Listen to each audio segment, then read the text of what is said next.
Hi, everyone. Welcome to the Presidential Network Kickoff. Um, we're really excited to have you here to start the year. And I think that it's going to be a really fabulous semester and year of ESW. And without further ado, I'll turn it over to Molly. Yeah. So hi everyone. Thanks for joining us. Our agenda today is we're going to do some introductions of ourselves, the chapter relations team, and then we want to hear from you and learn a little bit about the student members that are on today.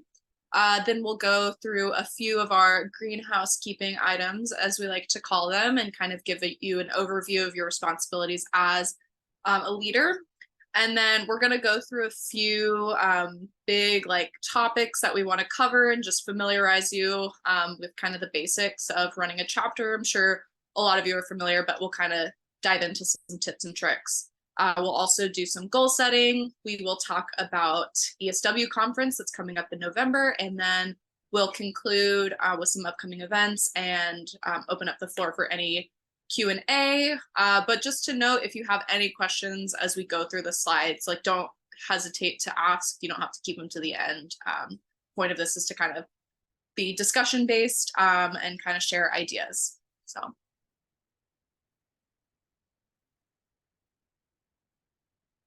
Yeah. So yeah, Charlotte, go ahead. Yeah, I'm sorry. My name is Charlotte. I'm gonna just kick off, I guess, introductions for the CRC team in general and those of us that are on the call today. And then I think we'll bounce it over to you guys, the only obligatory speaking you're gonna have to do on the call. We're gonna learn a little bit about you guys. So if you aren't already aware, you're being presented this information by the CRC team. So we're your student membership group, and we're going to handle all the one-on-one coordination with you guys during the year. And I think we should be starting one-on-one calls. So if you have any detailed questions after this call, you can bring those up with your CRC at those meetings. So I think I already said, my name is Charlotte. I am the CRC for the New England region. I guess just a little bit about me. I'm from the University at Buffalo chapter. I graduated 3 years ago now. So I've been with ESW for, I would say going on 6 years. 3 as a student member and then 3 as a CRC. So I think if we want to just bounce around the CRC team, we can go down the line. Sarah. Yep. Hi, everyone. I'm Sarah Bartingle. I am ESW COO and somewhat the chapter relations director as well. I was part of the Cornell chapter for 4 years and have been volunteering with ESW ever since, starting as a CRC. And that means I've been part of the ESW network for 9 years, which is a little scary, but it's also really amazing because it's such a great group of people, and really the projects I did in ESW was how I figured out that I wanted to be working in renewable energy. And it's the conferences and talking to people have given me so many ideas and really helped sort of point me in the right direction for my career. So I'm excited to be here with all of you and to help you make the most out of your ESW experience. I do want to just say, this whole team, everyone is amazing. If you have any questions, any thoughts, if you want to run ideas by your CRCs, use your CRCs. They're here for a reason. They like talking to you. We all, have a lot of experience and advice and, are happy to share and to help you with, even if it's project related, if it's leadership related, if it's, project management, if it's budgeting, these guys know a lot and are here and ready for you. So yeah, make sure you know who your CRC is, make sure you attend calls, check in with them. I guarantee it'll help your experience a lot.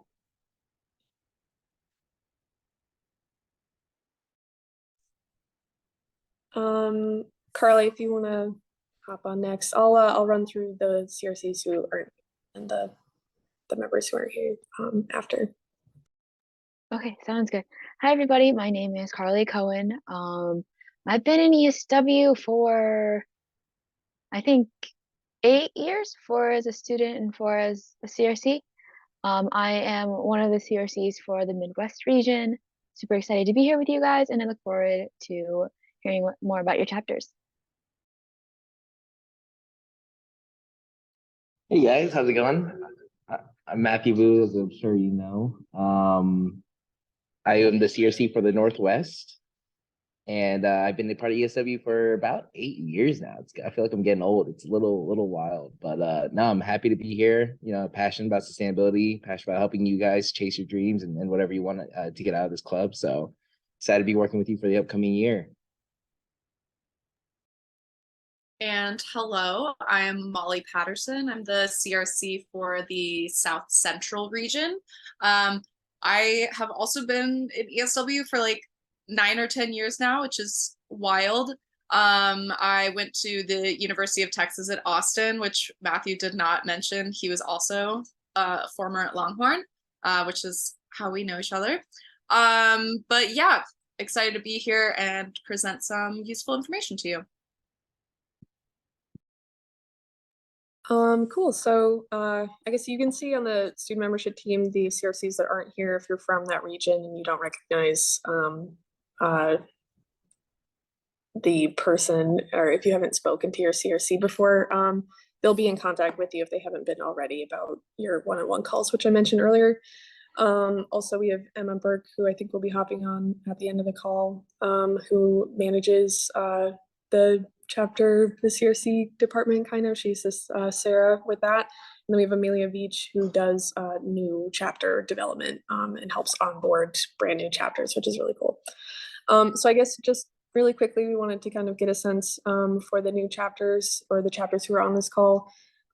So I think I'll go down the line. Thank you guys so much for introducing yourselves. Again, if you have any questions during the call, feel free to just hop in. But that's the only speaking so far I think you're going to be forced to do. And I think I'll pass it back to Molly for an overview of the technical stuff that we're going to talk about. So yeah, as I mentioned, here are just a few things that we wanted to mention. We have a variety of ESW programs that the HQ team provides. One of our bigger ones is Build Day, and some of the chapters on the call might be familiar with this. This is like a one-day community build day event that a select number of chapters are selected to participate in each year.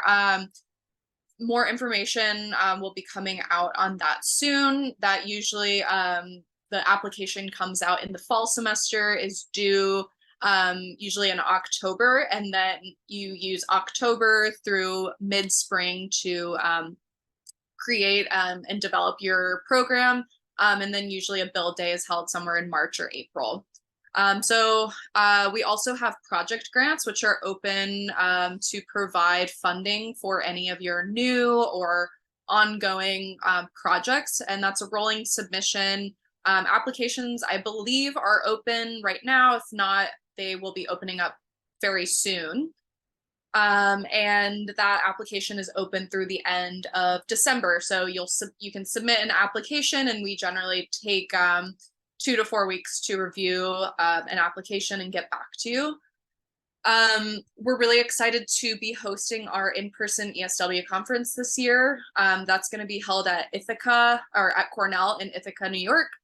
We'll talk a little bit more about conference a little later. We also host regional meetups. So on off years when we're not hosting an in-person conference, we like to have a few different regional meetups throughout our network and across the country. So it makes it a little bit easier for people to connect with other chapters on that. We have what we call good standing requirements, which is a handful of requirements that we ask you to fulfill throughout the school year. The major ones are coordinating with your chapter relations coordinator, the people that are on this call from HQ. We also have dues that are due usually at the end of the calendar year. And as well as the following point is participating in our project database. So that's submitting a few of your or whatever projects you have going on your chapter. We have a database that we like to collect all the information about those, and it's used as a source of brainstorming and inspiration for other chapters to see what chapters across the network are working on. And it's just a really great opportunity to get to know what's going on across the network. We also have a Slack where all of our chapters are welcome to join and collaborate on that. You can create different channels. You can connect with the HQ team. Lots of good communication happening on Slack, as well as our website. So we have a lot of other member resources that are available to you as members, especially as chapter leaders.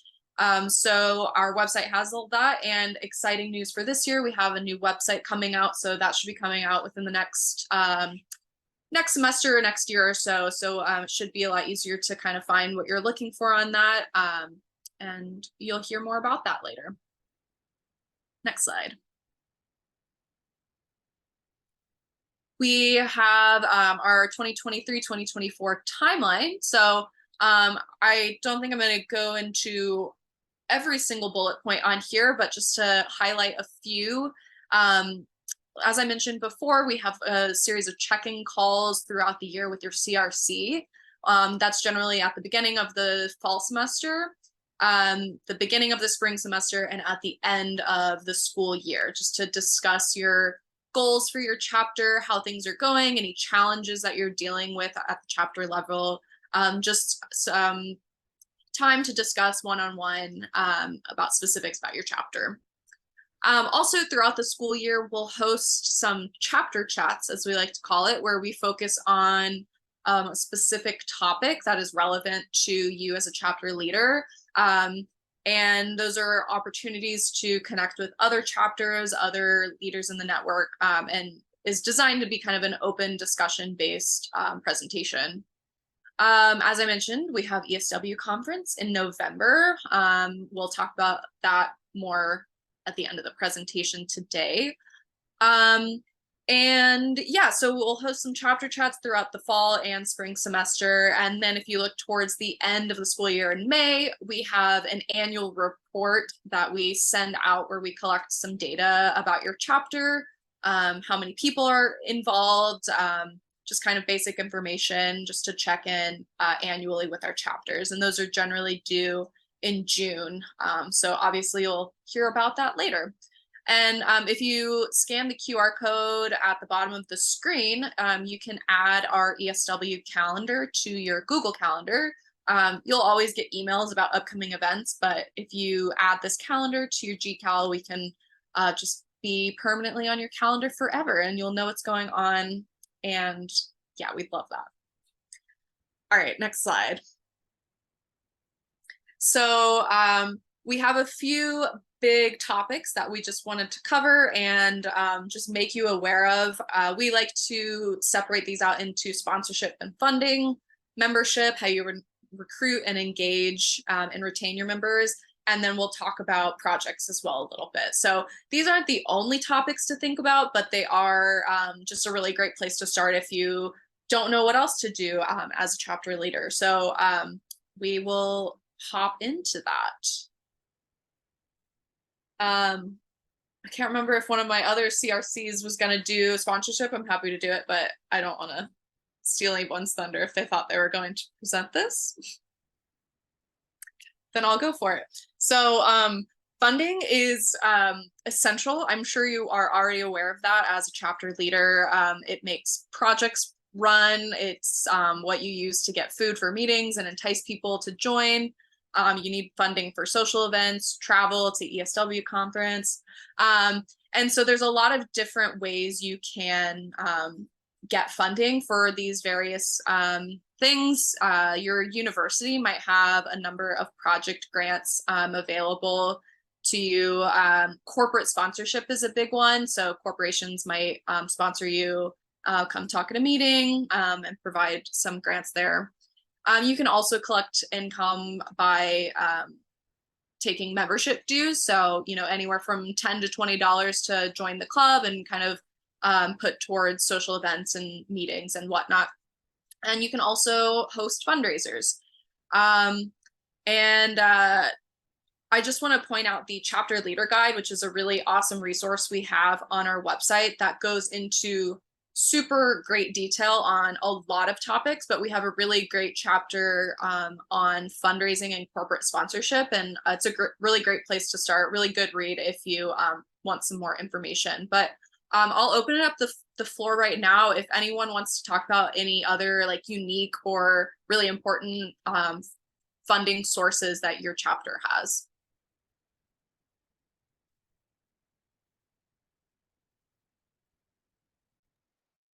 I have a quick question. Yeah.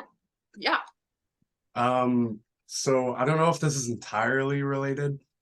This is okay. more of a dilemma related to funding. Currently, our engineering society, who we get a lot of funding from, they have a personal beef with me for some reason. I think it's because I was pushing them a little bit too hard last year for some funding regarding one of the conferences that we were going to. So now they kind of seem to have a personal vendetta against me. And they have outspokenly said to several members of our team who are also on NSOC at our school that they're not going to be providing us with funding, which should be against the rules regarding their governance. But I was wondering if you guys had any suggestions regarding how to approach this situation. That is tough. I have a few thoughts. One is if you have another member of your board of ESW who might act as a treasurer, if they're the point of contact, if you think it's personal, then that could be helpful in sort of diffusing some of that tension. I would make sure to look up funding policies and just be prepared and maybe send an email outlining that, show that you've read the policies, make sure that, I'm assuming it is actually not possible for them to just decide not to fund you as a student organization. The other thing would be to talk to your advisor, and they maybe have more experience, know people in, the school organization, that they might have some more insight. I think especially because funding is so school specific, it's hard to know, every student, organization funding is going to be a little bit different. So your advisor would be a good place to start. And then I think if all of that comes and you are not going to get funding from the organization, then I think there are some other ways you can think about getting funding. One would be talk to your departments. So if ESW sort of sits under the School of Engineering or under, the Civil and Environmental Engineering department, a lot of times there's some extra funding available or just available funding in general for student organizations or for student projects. And then corporate sponsorship, I would say like start early. It's something that, takes some time to build a relationship with. And so I can't guarantee that if you do corporate sponsorship, you'll have funding for this year, but you might have funding for next semester, for next year. But I think there are a lot of organizations, if you have an engineering firm near campus or like a large sustainability think tank or something like that, like they usually are willing to sponsor chapters and in larger amounts than you'd get through fundraising. And then, yeah, I think I usually try to say, like, I don't want any student chapter to like only run on fundraising, because that's like, if you're trying to fund projects for the year, like that's difficult, but it is possible. I think it helps if you apply for project grants through ESW. If you look at, like, frequently there are other organizations that will sort of fund student projects. I know the Biomimicry Institute has run like competitions essentially So if you have like a related project that can get funding, Autodesk has run some student club funding if you do like participate in an engineering challenge. Yeah, I would say like look for things like that. And yeah, make sure that this is an ongoing discussion with your CRC.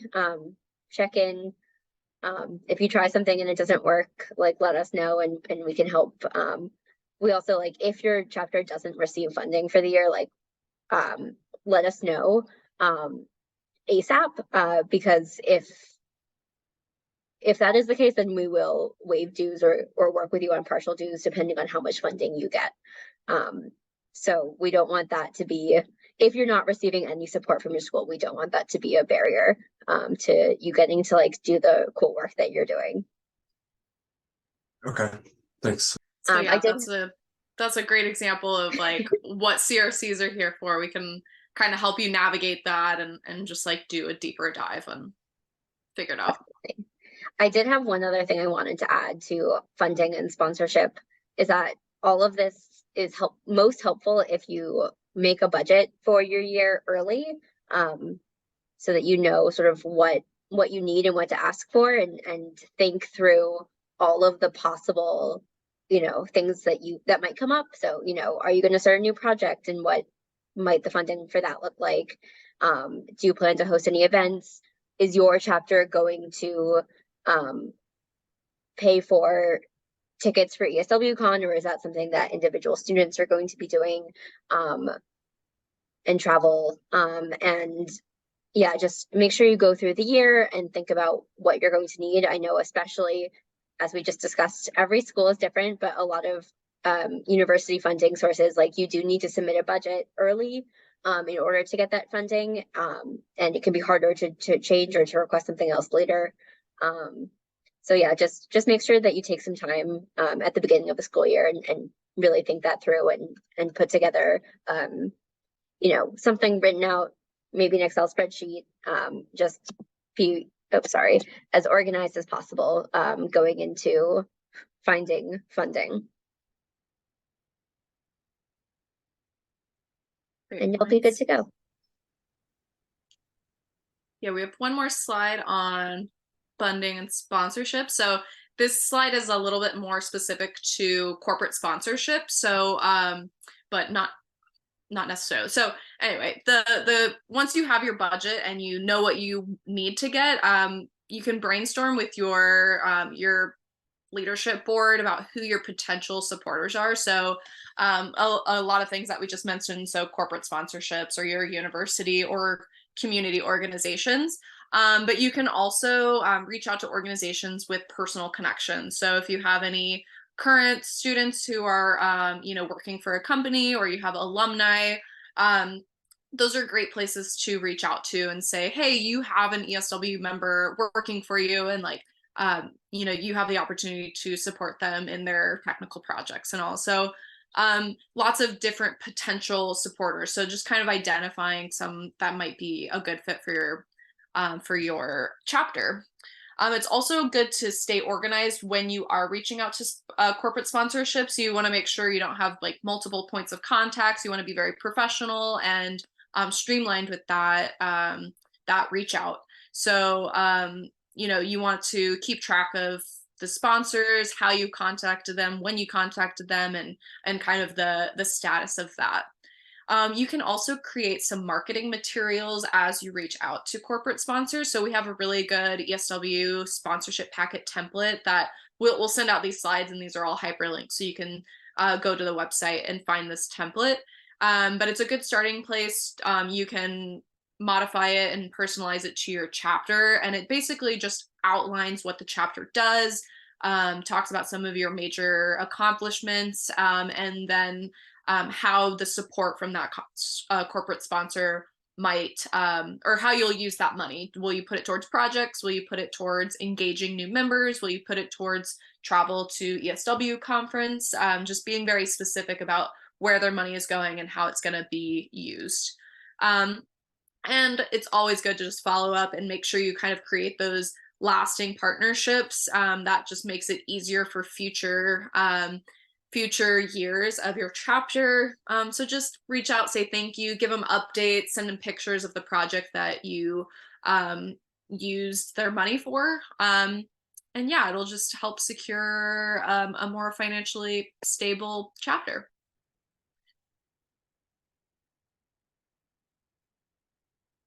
All right, so another major point that you should be thinking about is membership. So obviously your chapter is who is involved, and so you want to make sure you're actively recruiting new members and creating a strong chapter. So yeah, building like a dedicated team membership base is how you're going to have a lasting chapter. So a really good way to recruit new members is participating in tabling events that your campus hosts. So whether that's for new incoming students, freshmen, transfer students, oftentimes they'll have tabling events to get people involved. And so you want to make sure ESW is like at all of those and really involved in creating a good presence, a well-known presence on campus. So you can showcase your projects. If you kind of have like a portable version of your project, that's always like a really eye-catching thing to bring people in. You can talk about the initiatives that your chapter is doing and then celebrate the community. So if you're doing fun social events, make sure to like show that off and encourage people to join. And always collect the email addresses of people that you meet at tabling events. So you can kind of create that membership e-list that you can send out reminders of future events, meetings, socials, what have you. Also, another really great way to recruit new members is to speak to professors that you have a good relationship with, specifically some of those like intro level classes that have lots of students, and just ask if you can speak for 2 to 3 minutes at the beginning of their class and, you know, highlight an upcoming meeting or activity. And that's always a really good way to get people involved. And again, I'll shout out the chapter leader guide. Chapter 4 is like really, really detailed and great. Gives a lot of examples on how to recruit, how to like create the perfect tabling setup, and yeah, just a lot of really good detailed information there. Next slide. So membership engagement. So once you've recruited those new members, you want to make sure you're engaging them and keeping them as lifelong ESW members, like a lot of you are on this call. So having regularly scheduled general meetings is a really great way to kind of keep people's mind on ESW. They know like every other Thursday we have a general meeting. And you want to make sure that content is like engaging at those meetings and kind of keeps people coming back. Food is a really good way to get people to general meetings. But also having like a variety of speakers. So if that's like a corporate sponsor, they want to come talk about their sustainability initiatives at the company. If you want to bring in some of your projects to give project updates. Also hosting like hands-on activities. I've heard of some of my chapters hosting like a resume building workshop. They're going to do a cover letter workshop. So kind of just creating those fun hands-on activities is a great way to get people to keep coming back to your meetings. Also, another great way to keep like build community and keep people engaged is to have a variety of social and volunteer events. So you can see the list here that we've put together. Hiking, camping, anything outdoorsy is usually going to appeal to people who are drawn to ESW. So take advantage of that, like go out, get in nature. Some volunteer events, you could go to like a trash pickup, like at a park or a beach if you have one near you. Just all sorts of activities. And I know that each chapter has really unique things. So if you want to share any of your socials or volunteer events that your chapter hosts, I think it's always good to share these ideas, and it might spark your interest to start it at your chapter. So I'll open up the floor if anyone has anything.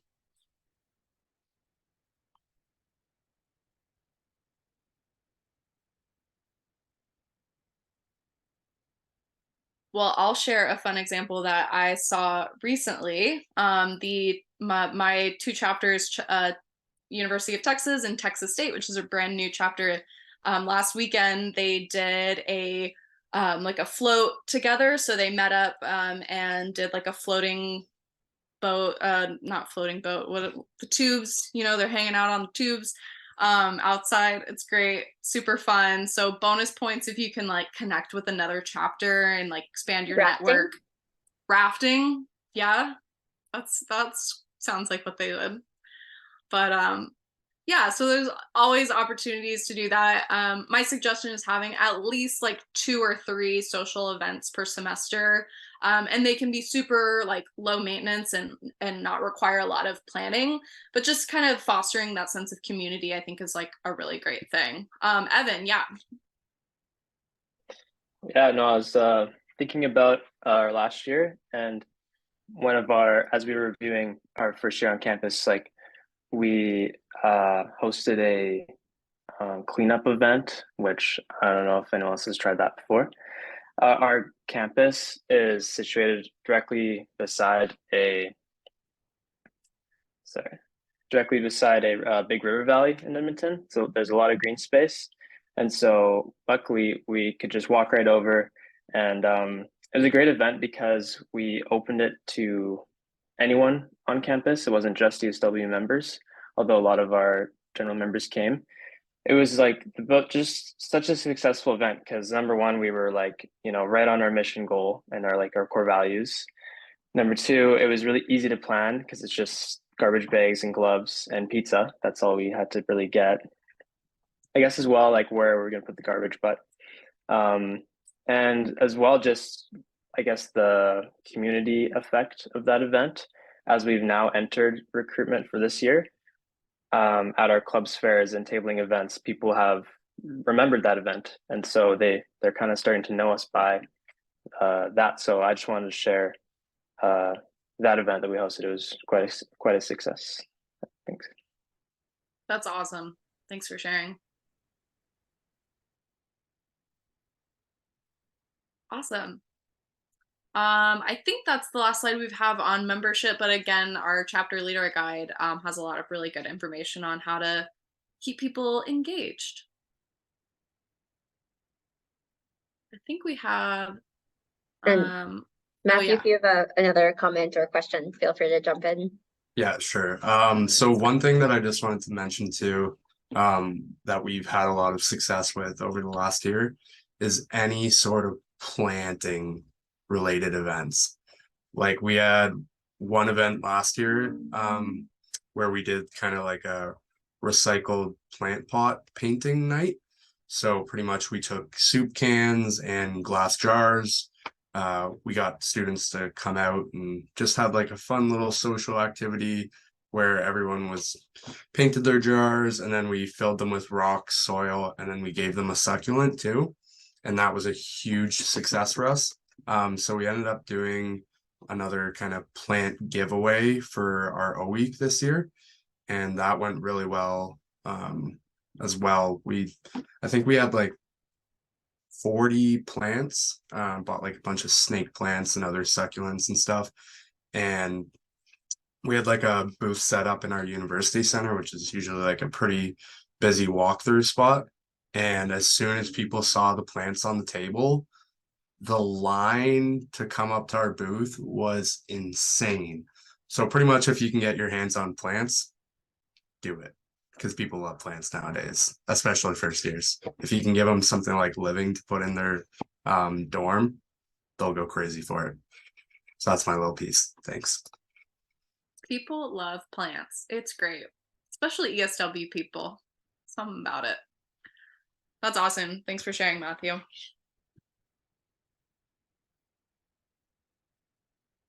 Oh yeah. So just another little tidbit. It's always good to think about how to keep people engaged, but also kind of like get people involved on the leadership board. So a lot of you mentioned you're like in your 3rd and 4th year. So it's really good to start thinking about like who's going to replace you when you're gone, who's going to kind of join the leadership board.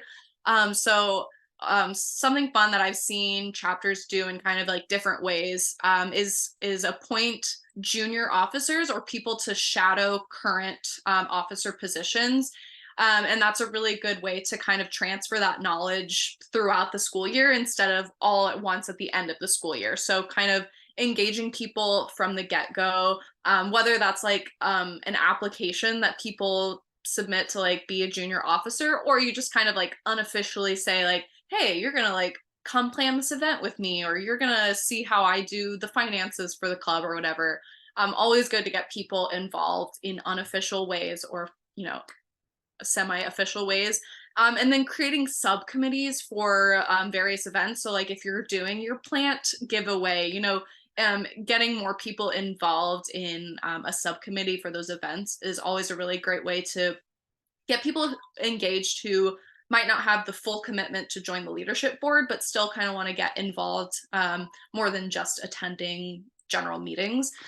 So kind of finding roles for people who have varying levels of commitment throughout the school year, just kind of thinking outside the box on how to get people involved. It's great. Can I make a quick comment about that quickly? Yes, please do. So I really took that to heart last year when I kind of learned about this a bit more. So our club actually, like as of last semester, we did like a huge restructuring. Before we just had like we had like a bunch of different vice presidents, and each one kind of had their own like role, like marketing, finance, yada yada yada. But then we realized that to like retain people and keep people like a little bit more committed and engaged, we decided that we wanted to make more like functional teams rather than just having like one individual in charge of it. So we've grown our exec team from like 6 people to about 15 now. And I find that doing that was like a huge step for us because people are so much more engaged now. They're like willing to work on stuff on their own. They don't need as much guidance. So as presidents, if you can take anything off your plate, like huge bonus for you. So like last year I was swamped pretty much working like a full-time job for this club. And now I finally feel like it's a little bit more chill because I can kind of send a message to like a functional team every week, and then they'll just run with it. Because now these people are like, they're a lot more involved. They have a couple more heads that can think about a problem like that, and they don't have to reach out to me every time. So if you guys can like get junior members to kind of like look forward to these like roles and get them in as early as possible, it'll totally change the trajectory of your club. Like I find that people are like so much more interested in ESW and want to do so much more. And then they'll also get their friends that are like so much more interested too, right? So if there's one thing I can recommend for you guys to like try and bring to your chapter, it's definitely junior officers. The only thing that I would definitely say to like err on the side of caution with is making sure you like define the hierarchy, like is very important. So like knowing that the VPs are still like in charge of these teams, because you don't want people to kind of like undermine. You want them to like do as much work as possible, but you don't want them like undermining your VPs when it comes to that, which we've kind of had a couple problems with. But for the most part, as long as they like know that like who is their main contact for their team, it usually goes pretty well.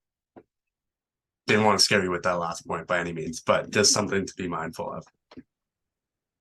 And definitely helps with the transition like a lot too. Like giving them that little bit of experience so they can kind of get a taste of it.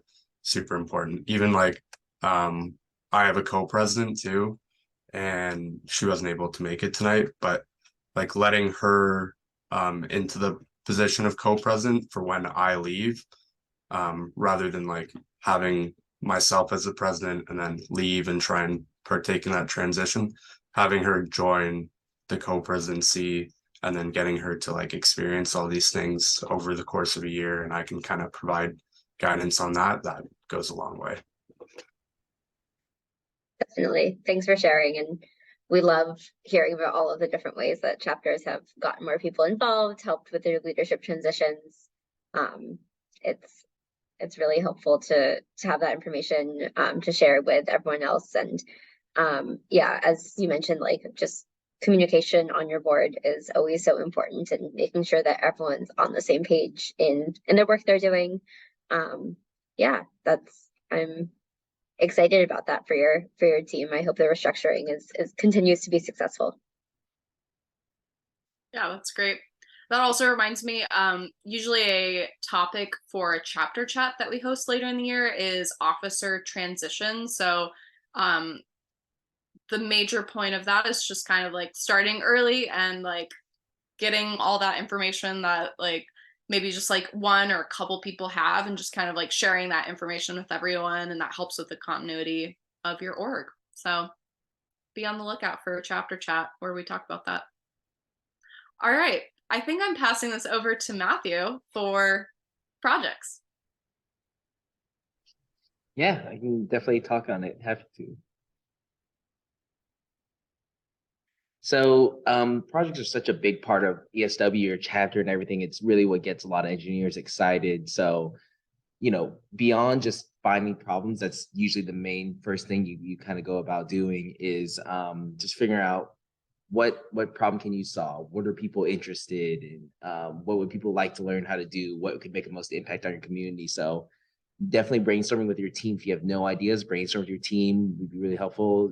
Like I said, see what's a problem on campus. Maybe there's, less, too much runoff. Maybe you do like a rainwater garden, a solar charging station. There's tons of stuff, but kind of the best way to do it is if you guys aren't familiar, we have a project database that you guys should be putting your project into, and all chapters are, and it's great to go in there and look for lots of good inspiration, because a lot of chapters kind of document everything they've done with pictures and things that have been going on. So it's a really great place to find new ideas and potentially start a new project based off of that.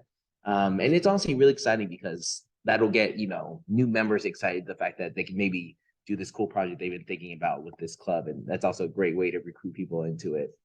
So after you kind of get the initial idea, this is just kind of running through, the steps of a project is figuring out that project leader who's kind of going to take on the leader mantle and, spearhead the whole project, that, comes with creating a lot of things, who has the vision and things like that. And there's definitely been plenty of successful projects with co-leads if a lot of people are interested, but having kind of that key figure to keep everyone moving is a big one. Beyond that is when you want to start kind of getting into your project proposal and really getting into the nitty gritty of it, conducting research, figuring out what you need the requirements for it, and getting a project summary. So great thing about the research is if you go through the project database, you can see past different projects research and what they've accomplished and how you may be able to improve on it. And really figuring out what problem do you have and how do you want to go about solving it. And that becomes really, really helpful in creating that project proposal and vision. So writing all that up and keeping good notes is also kind of key. Once you kind of get what you want to do, it's really just figuring out the budget, how much is it going to cost, how much the material is going to cost, who could you work with. This is also a great time to figure out corporate sponsors, what type of companies would be interested in it. So this is a really, we see a lot of chapters have great success, kind of marketing a project towards a certain company. They get, a good sponsorship, a good relationship out of it, and a bit of funding with it as well. Beyond that, it's really just doing the project, following a vision. It's really important to kind of create a timeline and go from there and make sure you stay on that timeline, adjust as needed, obviously, but, really have that vision of what you want to do with this project. Set goals and achievable goals at each kind of milestone and moving on from there. And kind of the best things about it is once you're finished, some projects have a hard end. Some projects can continue for many years. So figure out what type of project you want to do on that. So that's the whole thing about goals is, where does the project want to go? Where do you want to go with it? And, after, if you make mistakes are better than, successes at times. You can learn a lot from it. So write a summary of lessons learned. And this would help if, maybe in the future, a future students might revive your project, or if they want to do something kind of based off of it, it's good to have the notes. Documentation is always key. And, this continuing projects is always kind of the same as continuing the club, and to make sure future leaders are ready and set up to take over the project after you or whoever the project lead ends. So it's important to have that transition, because there's nothing, sadder than having a project halfway through and then losing kind of the lead and it falling off. So it's really important to have those smooth, nice transitions and good documentation so that future students are able to keep on to keep the project moving. So this kind of just summed up what we think of, the best steps for a project. We actually created a flow chart. It's a great resource to have, and it really helps like project development, like kind of steps to take from literal inception of the idea, brainstorming and everything, to finishing out your project. It's a really nice flow chart if you're looking for inspiration on new projects or even just managing these projects, because it's easy to have an idea, but it's hard to get it done. It's a really good flow chart to kind of look at, kind of identifying the next steps you need to take once you get the idea and how to go on from there. So it is on our resource page, as well as the link on this. When we send out these slides, you'll be able to click this link and just go there as well. So if we move on to the next slide.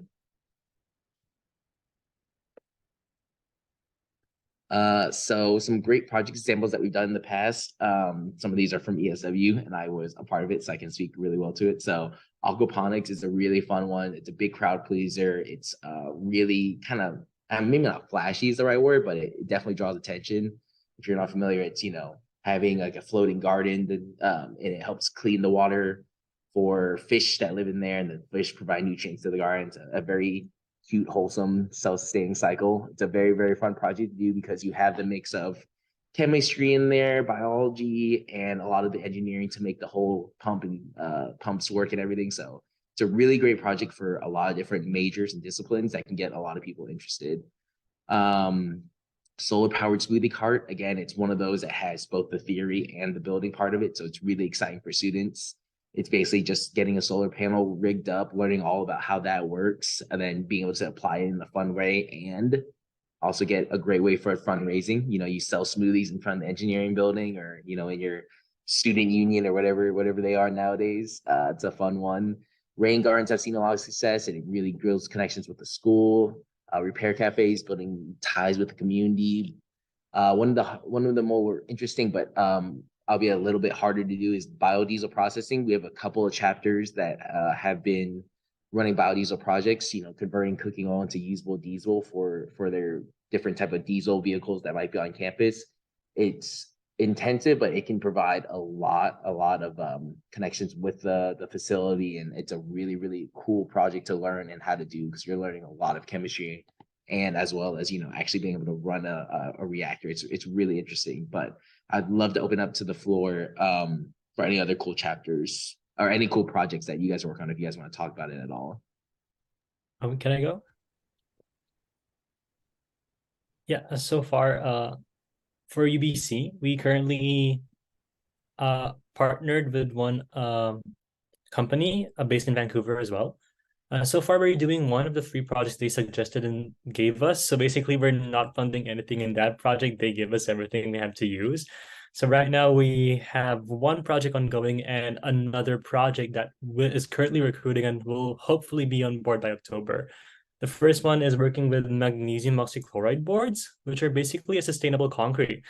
But the problem right now with using them, especially in Scandinavian countries, is that when they get wet, there are free chloride ions on the boards that make the board rust somehow, quote unquote. So that degrades the boards and shortens your lifespan from almost 50 years to less than half of it usually. But the problem with the world right now is that there is no collective way or standard way on how to test for the free chloride ions that reacts with water to degrade the board. So one of our members, she contacted, I think it was her previous internship job, and basically gave us this project. And our goal right now, currently, we are using titration methods to find the most optimal way of testing for these. We only thought it was going to be a small project, but right now we're also in chat with scientists from China to literally contribute to the global standard as well. So that was like one thing that we never really expected to happen. We just thought it was like, hey, it's a cool project, let's do this. And now it's kind of a big scale, but it's only a team of like 7 students right now. And the other project involves 2 graduate students from also the UBC. They're using cardboard waste to grow mushrooms, which are edible, but they want to scale up the process right now. So they contacted me over the summer, and they want us to design a plastic separation system that can basically scale up the entire production. And they also told us that if we want to somehow contribute in other parts of the project, somehow like reusing the mycelium waste or basically finding a better way to grow the mushrooms on cardboard, we can do so. And by the way, the mushrooms that are grown from that waste is also edible, and they're actually beginning to sell it too. So it's kind of like a startup. So yeah, but other projects we want to work on right now is something about aerogel insulation and mine tailings recycling, because we really want to do those stuff because ESWUBC is currently suffering from member shortage. Right now we have only 11 members, 9 of which are active. And just for the record, I wasn't elected as president. I basically was a forced volunteer because there was really no one running for it. When the year was ending, there were only like 5 of us who were actually active in the club. But yeah, so, and also the thing about that, we missed our school's orientation day booth setup. We weren't able to speak with the people. We weren't emailed about Clubs Day, where basically it's a table booth. So yeah, we cannot do that as well for term 1. But despite that, having these projects in hand, we've been spreading the word, especially through social media. And currently, I'm looking to welcome 8 new members to our club. So hopefully it goes well. But yeah, also I want to thank the other presidents for giving suggestions on what to do. Because right now for UBC, our main problem is that people would only join your club if they can benefit from it, especially for resumes, for co-op and stuff like that. They don't really want to just go there and like participate. They just want to see what they can benefit from it. So yeah, hearing that some other clubs also had a problem and the ways they solved it is really amazing. So thank you so much for that. Thank you for sharing, man. This is really exciting. I'm excited to hear more about it during our checking calls, but it sounds like you have some really cool projects going on and some really motivated members. So I really appreciate you sharing that, and hopefully some of the other presidents gained a lot of ideas and inspiration from that. Does anyone have anything else they want to talk about before we move on? I was just gonna say like that's I know membership's important, but it sounds like the other bases are covered at UBC. Like the projects sound really interesting, and I wouldn't worry about like being few in numbers for now. I think that hosting events is an important aspect of a successful club, and so just trying to like outreach a little bit more could be a way to gain people. And I was just going to add quickly, we are starting a mycology project this fall, and that is one aspect of our research, and our project intent is to look into the cardboard, like how cardboard as a substrate or whatever, however it works. I'm not too familiar with it. We're actually collaborating with the mycology club, so we have all these really interested scientists, people in science that are helping us with the research, and then we are helping them design a project to bring it to campus. So Don, if you ever wanted to talk about kind of the collaboration of those 2 projects, I think it'd be a great meeting to discuss kind of what you guys are working on, what we're working on, and we could get some ideas together.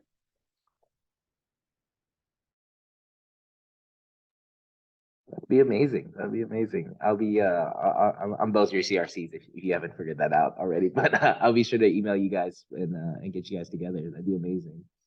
But yeah, if no one has anything else, we can move on to talking about goal setting with Sarah. Yeah, so I love hearing about all the projects you guys are working on, and I think and it's interesting to hear also about like specific targets for new members. Wanted to talk a little bit about how to set goals for the year. I think setting goals is really important as a leader because it gives you direction for how to act and helps you prioritize. Obviously, everyone is busy. College is busy. You're balancing schoolwork and classes and social events and things like that. And so you can't always do everything. And I think setting goals helps you figure out how to prioritize and what is really important to you and to your club. And I think that it helps give direction to the work you're doing. So yeah, I think when you're thinking about setting goals, make sure that it's something that is achievable. I mean, I'll go through the SMART goals. So specific, measurable, achievable, relevant, and timely. And this is how you set a good goal that you can track and you can like say like, yes, I've accomplished this. I think it's also okay to think about like larger scale, like impact objectives. You know, how do you have an impact in your community? How do you make your campus more sustainable?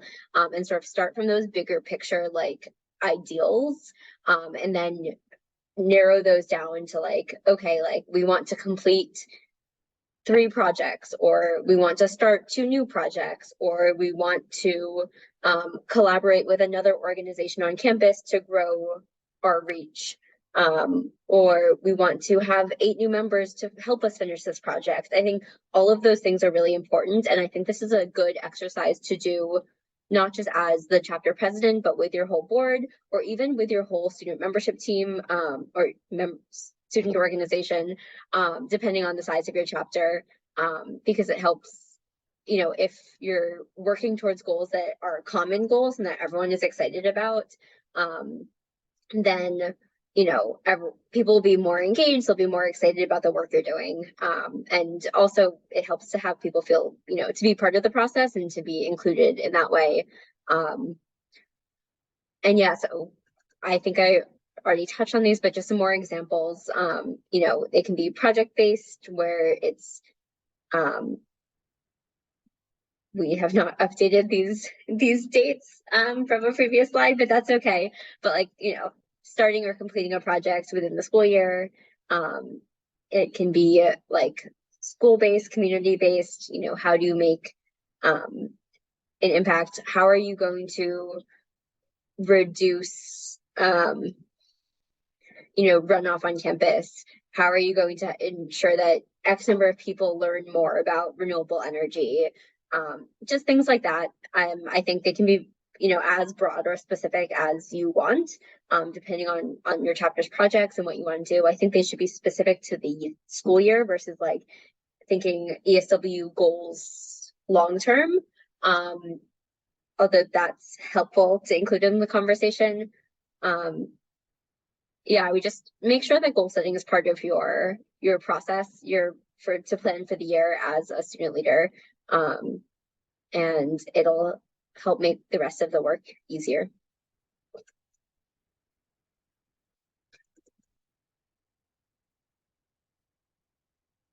I would also note that this is something that you'll be asked about in your one-on-one check-ins with your CRCs.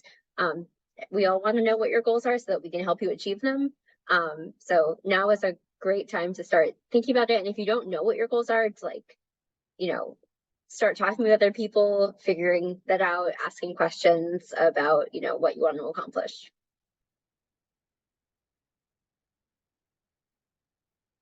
And if anyone has set goals for the year already, we'd love to hear them. You know, we like hearing what you guys are doing, and I think it gives good ideas for everyone else. If not, no worries, you have a little bit of time, but starting soon would be a good idea. I'll just share a couple off the top of my head. We want to have a couple more events this year because it was so fun last year, and it didn't. Sometimes projects can feel stressful. Yeah, I know it's like they're important, but so our goal is to have 2 events each semester. We have 2 semesters until April, and then we're planning to start 4 new projects, which could be a lot, but that's our goal. So that's exciting. Those are some number goals. Yeah. Thanks for sharing. Yep. So same with Evan. Have more events. Last year we did not have any. But this year, one thing that most UBC students, especially first years from all faculties, really like is tote bag painting. I remember during orientation, they run out of slots and there's like 50 slots and people were still lining up just in case there were some more. And last year too, for my department alone, a lot of people really went to the tote bag painting. So I might mention that to my executive board right now as well, if we can really start planning for that. And number 2 really is just membership growth, or the growth of the club. We really want to make sure the club survives next year, this year, and hopefully will continue on next year. So yeah, that's the main goal UBC has right now, is basically club growth. That's an Club important growth or one. death, basically, for us. Yeah.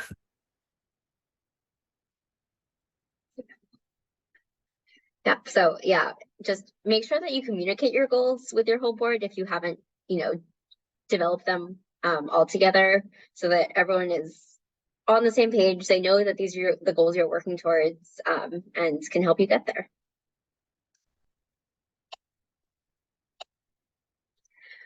And then really excitingly want to share a little bit about ESW conference.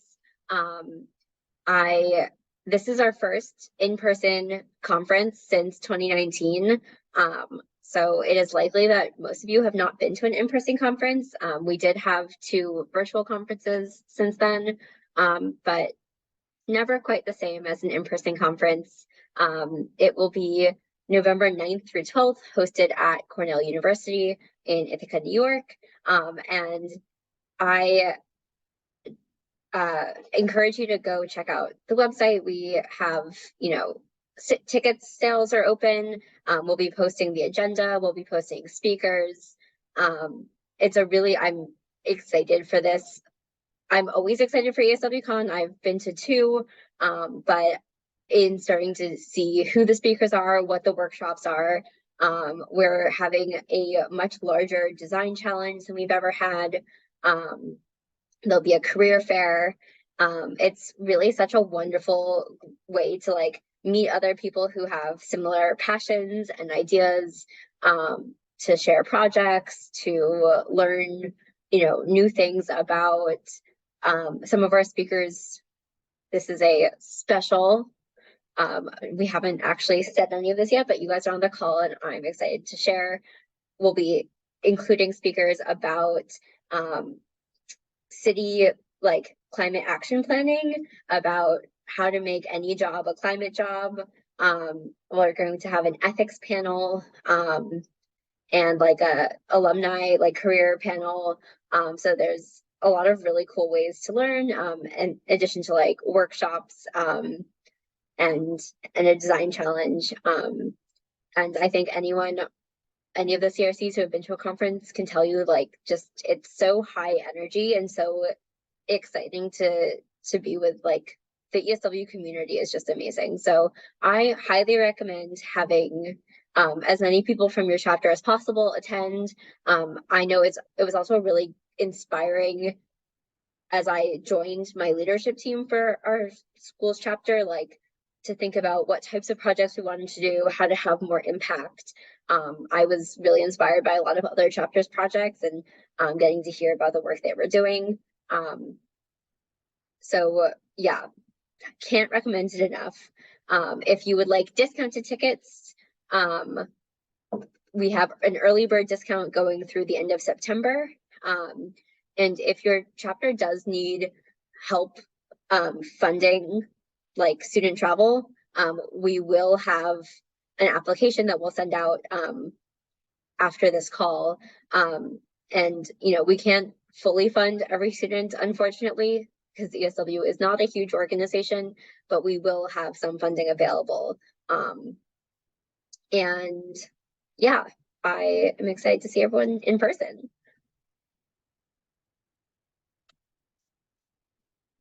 And this is the QR code for our conference website for student tickets. So yeah, and if anyone has any questions about the conference, let us know.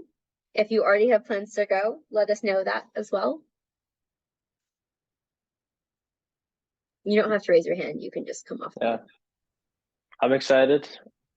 Little trip to the United States will be fun. Hopefully we can make it. So we'll be coming in strong though, the Canadian chapter. That's exciting. Yeah. Okay. Yeah. Get your passport ready. Yeah. Yeah, we're also pretty excited. I haven't been to an in-person ESWCon through my 6 years of being with ESW, so it's quite exciting. We're also trying to bring as many of our members as possible. So I don't know if there's going to be a limit of how many you guys want us to bring. Nope. No limits. Everyone Bring everybody. is welcome. Funding will probably be our biggest limit though. So do you know how much the travel grants are gonna amount to? It sort of depends on how many chapters apply. In the past, we've been able to give about $500 to each chapter.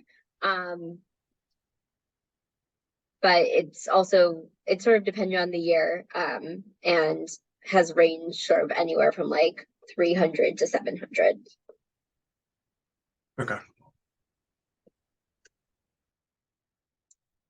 I guess I just want to hop in and say that I found in my year when I was a student member and I attended an in-person chapter or an in-person conference, I found that was really good for encouraging people to join leadership if having members, if having like your regular ESW chapter members fold into leadership positions, like that's a really good opportunity to go, because CRCs usually we usually have some sort of event for incoming leadership or people who are interested in joining ESW leadership, and it was at least like a major part of the reason I ended up becoming a chapter leader for my chapter, because it was just like it's just such a good experience for like regular members who are like on the fence about whether they want to move Be up. more involved.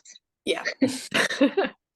Something I'm really excited about this year, I feel like ESW conference, prior to COVID, we hosted them in April.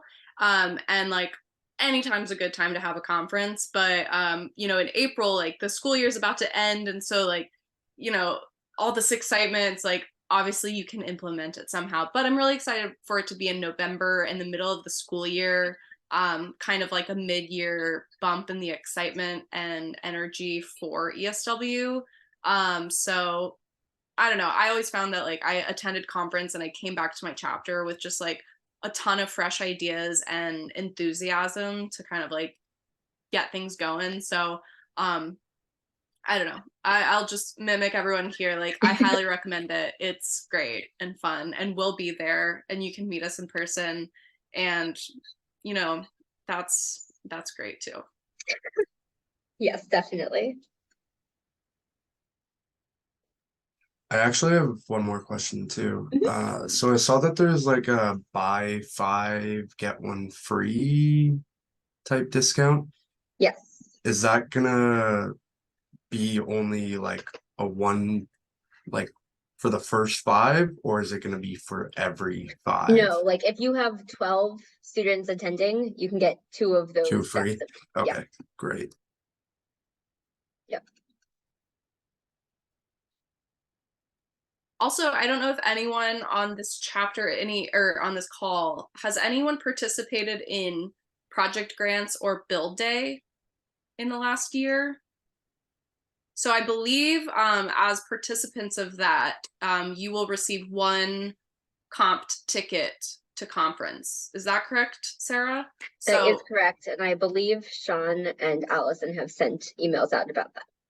Cool. So if you think you were supposed to have gotten an email about that and didn't, let us know.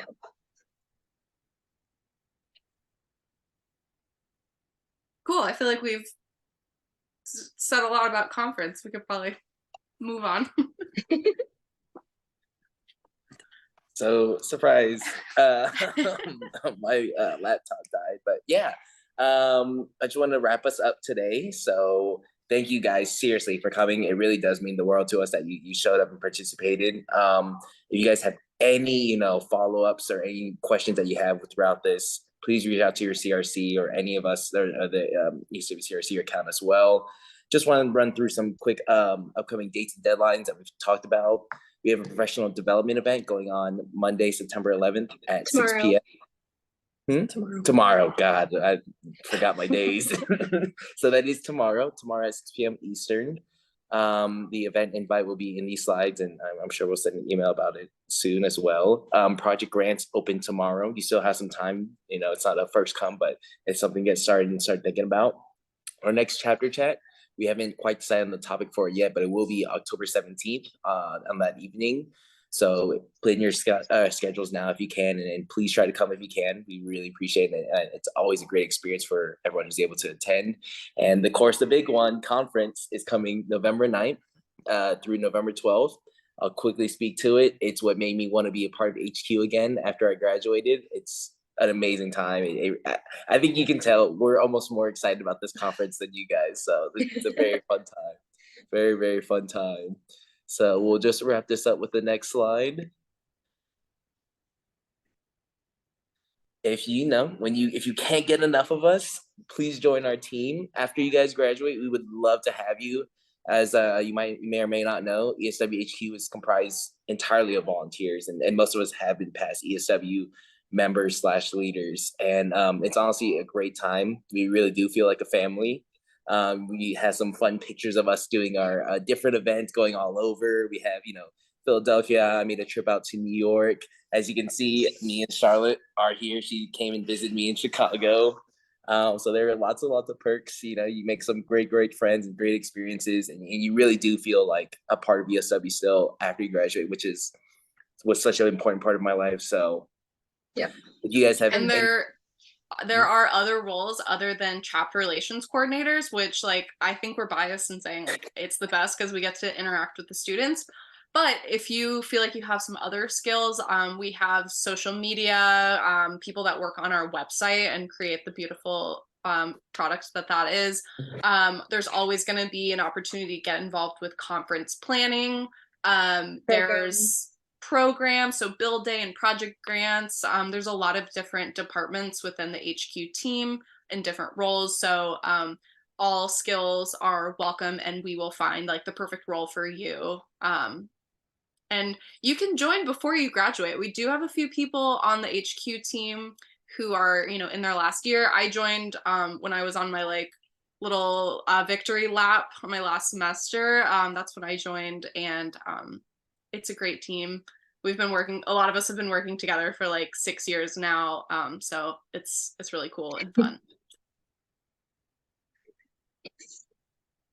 And I think that's it. I don't know if we have a final slide, if this is the last one, but thank you so much for joining. If you have any questions, reach out to us.